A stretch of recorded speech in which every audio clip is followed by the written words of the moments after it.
Thanks, Katie, and thank you to the Greater Missouri Leadership Challenge for the opportunity to speak to you today. It is my honor to join you as the Mayor of Columbia to say welcome to the first session of this year's Leadership Challenge. But this is also personal to me. My wife, Mary Phillips, is a proud alumna of the Greater Missouri Leadership Challenge and served on your board for many years.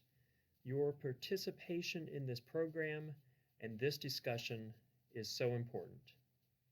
Because now more than ever, it is important to have diverse representation at all levels of government and the private sector. Not only is it important that our city boards and commissions, our corporate boards, and our elected bodies look like the communities and the consumers they serve, having a diverse board yields superior results because we have the input from all walks of life. Let's face it, the conversation changes when there is a woman in the room, or for that matter, persons of color. Every year as a family, we look at the board of directors for our bank, our investment firm, our insurance agency, and if women are not represented at the local level or at the holding company, we call and ask why, and I encourage you to do the same. But why is that important? Because there's a gender gap, not only in corporate America, but in all levels of government, especially local government. Consider this. Women make up less than 24% of the U.S. Congress, less than 30% of our state houses, only 21% of mayors are women, and only 15% of city administrators are women. Local public officials play a critical role in governance. Local leaders shape public policy, deliver vital services, and make decisions that have an outsized impact on citizens' daily lives.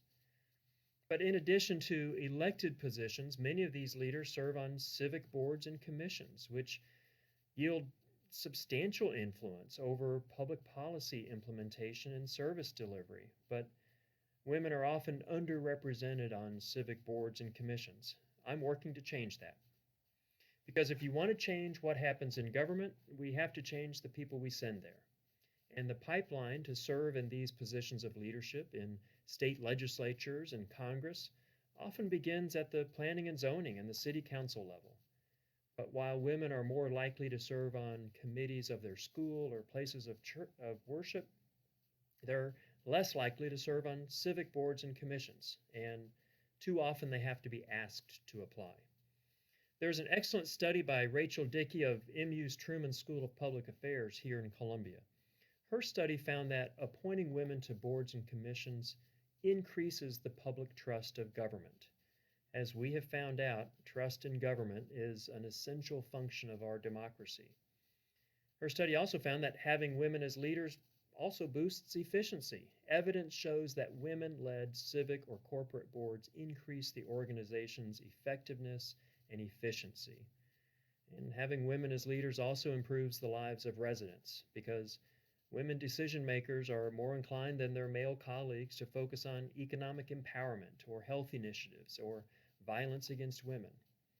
And that's why I'm proud to announce that since I was elected in April of 2016, the Columbia City Council has voted to appoint over 337 women to city boards and commissions, including the first 2 women to ever serve on the Water and Light Utility Board since it was created in 1964. Why is that important? Because women make up at least 50% of our consumers and probably more than 50% of our utility ratepayers.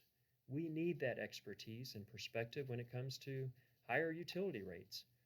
I'm also proud that for the first time in Columbia's history, the chair of the Planning and Zoning Commission, the body that makes recommendations on land use decisions, is a woman. The MU study found that women are less likely to seek appointments or run for public office because they haven't been asked. And when they are asked, they are not given the same apparatus, the political machinery that men have relied on so long. It's past time for women to have to wait to be asked. So I want to encourage each of you to apply or reapply or apply again, or better yet, run for public office. Our democracy needs you.